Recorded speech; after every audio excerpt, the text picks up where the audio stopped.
皆さんこんにちは. අද දවසේ අපි කතා කරන්න යන්නේ JLPTN4 එකේ දෙවනි chapter එකේ දෙවනි lesson එක.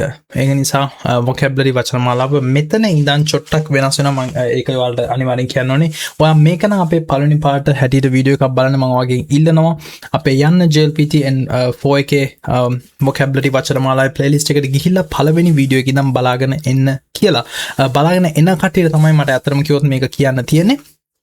ඔයා මෙතන ඉඳන් බලාගෙන යනකොට ඔයාලට පේනවා වගේ අපි මේ වෙනකොට අපි කරගෙන ආවා ඔයාලට දැක්කා වගේ PDFs ගොඩක් තිබ්බේ 16:9 නැත්නම් 16 සහ 9 කියන wide විදිහට තමයි නැත්නම් චුට්ටක් wide විදිහට තමයි අපේ ඒ PDFs අපි ගත්තේ. මෙතනින් පස්සේ අපි ඔයාලට ගෙන්න උත්සාහ කරනවා A4 විදිහට ඔයාලට print කරගන්න පවා ලේසි නිසා. ඒ නිසා මේ ආකාරයෙන් තමයි අපි මෙතනින් පස්සේ අපි කරන්න යන්නේ. ඔයාලට පේනවා වගේ මෙන්න මේ විදිහට මම හිතනවා ඔයාලට පේනවා ඇති කියලා. ඒක නිසා අද දවසේ අපි කතා කරන්න යන්නේ JLPTN4 එකේ vocabulary එක වචන මාලාව main topic එක තමයි අද දවසේ අපි කතා කරන්න යන්නේ specifically mainly Daigaku University නැත්නම් විශ්වවිද්‍යාලය කියන එක දෙවනි lesson එක. අපේ main topic එක තමයි මම ඉස්සෙල්ලත් කිව්වාගේ Daigaku නැත්නම් university කියන එක. Daigakusei කියලා කියනවා විශ්වවිද්‍යාලය සිසු වෙක්ට නැත්නම් විශ්වවිද්‍යාලය සිසුවාට තමයි අපි කියන්නේ Daigakusei කියලා. එතකොට ඊළඟ එක තමයි Hayaku Daigakusei ni naritai desu. Hayaku Daigakusei ni naritai desu. ඒ කියන්නේ මට ඉක්මනින්ම විශ්වවිද්‍යාල ශිෂ්‍යයෙක් නැත්නම් ශිෂ්‍යයෙක් වෙන්න ඕනේ. මට ඉක්මනින්ම විශ්වවිද්‍යාල ශිෂ්‍යයෙක් වෙන්න ඕනේ. ඊළඟ ukeru කියලා කියනවා to take to apply. ඒ කියන්නේ පරීක්ෂණයකට පෙනී සිටිනවා, ඉල්ලීම් කරනවා. ukeru. Nihon no daigaku wo uketai desu. Nihon no daigaku wo uketai desu. ඒ කියන්නේ මට ජපන් විශ්වවිද්‍යාලයකට අයදුම් කිරීමට අවශ්‍යයි. ukaru නැත්නම් ukaru කියලා කියනවා to pass. සමත් වෙනවා. ukaru. ඒ කියන්නේ ikitakatta daigaku ni ukarimashita. ikitakatta daigaku ni ukarimashita. මම යන්න ඕනෑ වුණ විශ්වවිද්‍යාලයකට සමත් වුණා. Ryugaku කියලා කියනවා විදේශයේ අධ්‍යයනය කරනවා නැත්නම් විදේශයේ අධ්‍යයනය කිරීමට යනවා වගේ දෙයක්. Design no benkyou no tame ni ryugaku shimashita. Design no benkyou no tame ni ryugaku shimashita.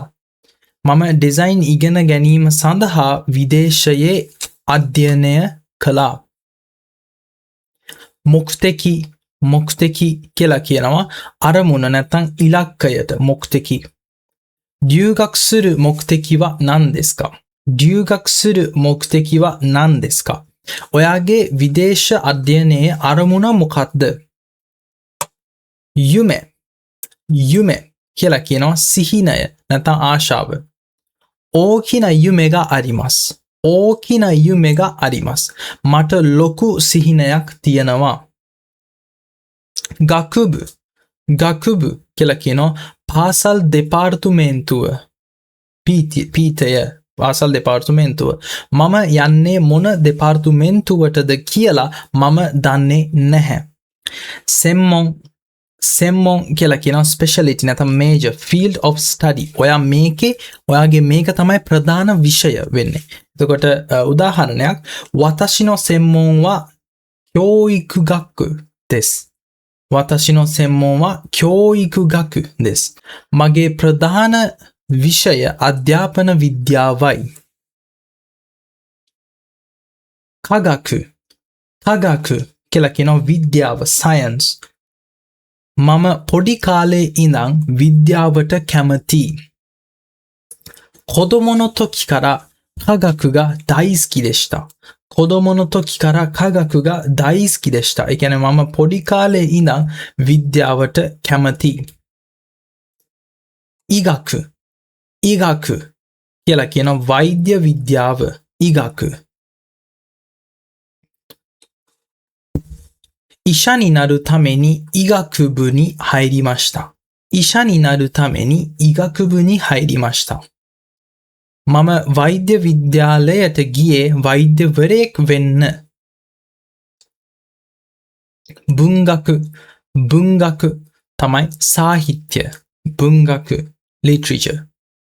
フランスの文学を勉強しています。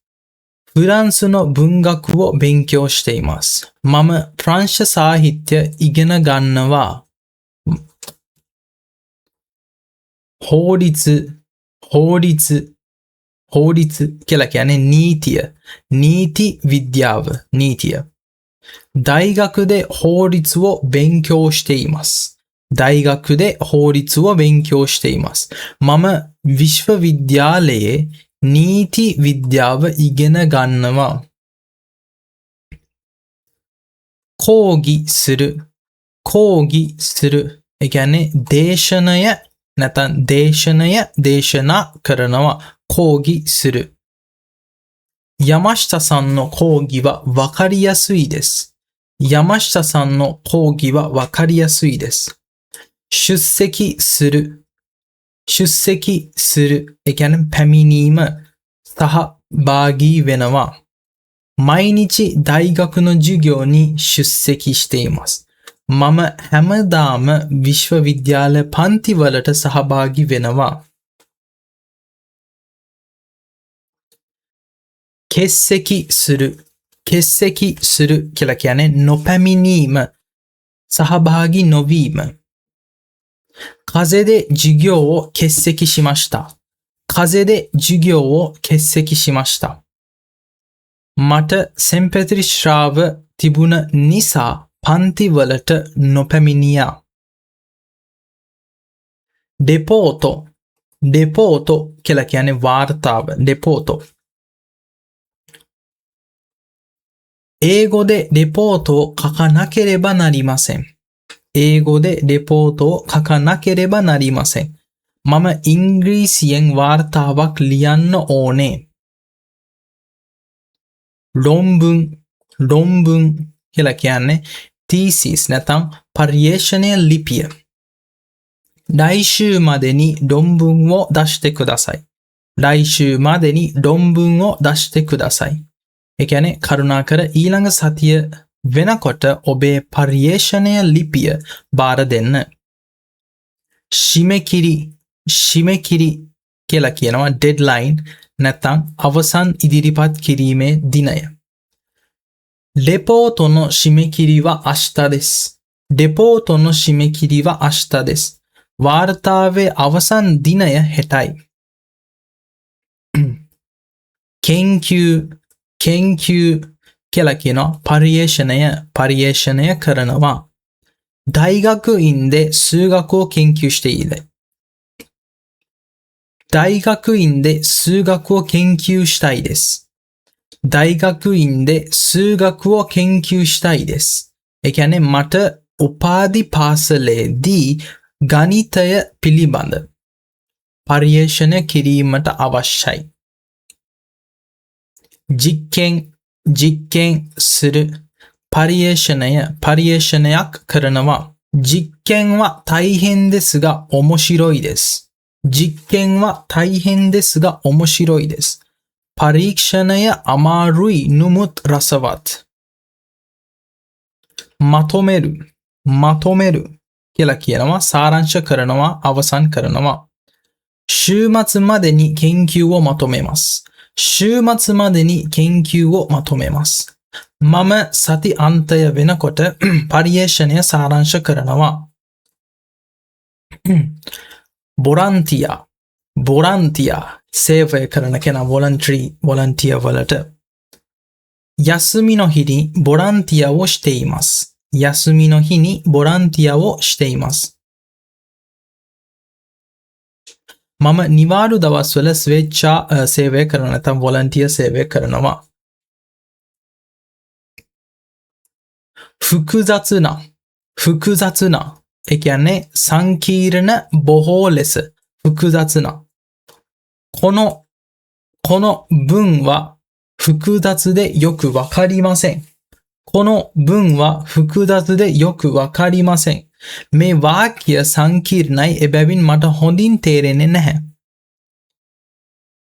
必要な ඒ කියන්නේ necessary අවශ්‍ය අත්‍යවශ්‍ය කියන එක. 学校では学生カードを作る必要があります。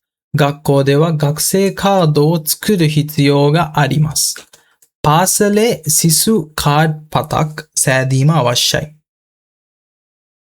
これは授業に必要な本です. උඩ එකත් එක්කම 必要කියන අනිත් සෙන්ටෙන්ස් එක තමයි. これは授業に必要な本です. これは授業に必要な本です. ඒ කියන්නේ මේ පොත පන්තියට අවශ්‍යයි. අද දවසේ අපි කතා කරේ JLPTN 4 එකේ chapter 2 එකේ lesson 2. ඒක නිසා මේකට ආධාර කරන PDF මම ඔයාලා කිව්වාගේ මේ PDF එක ඔයාලට ගන්න අවශ්‍ය නම් ඔයාලට කරන්න තියෙන හරිම සරල දේවල් කීපයක්. ඔයාලට මේ PDF එක කොහෙන්වත් ගන්න බෑ. ඔයාලට ගන්න පුළුවන් patreon.com/sfj එකට ගියොත් ඔයාලට මේ JLPTN 4 එකේ PDF ටික අදම අතට ගන්න පුළුවන්. それじゃあありがとうございました。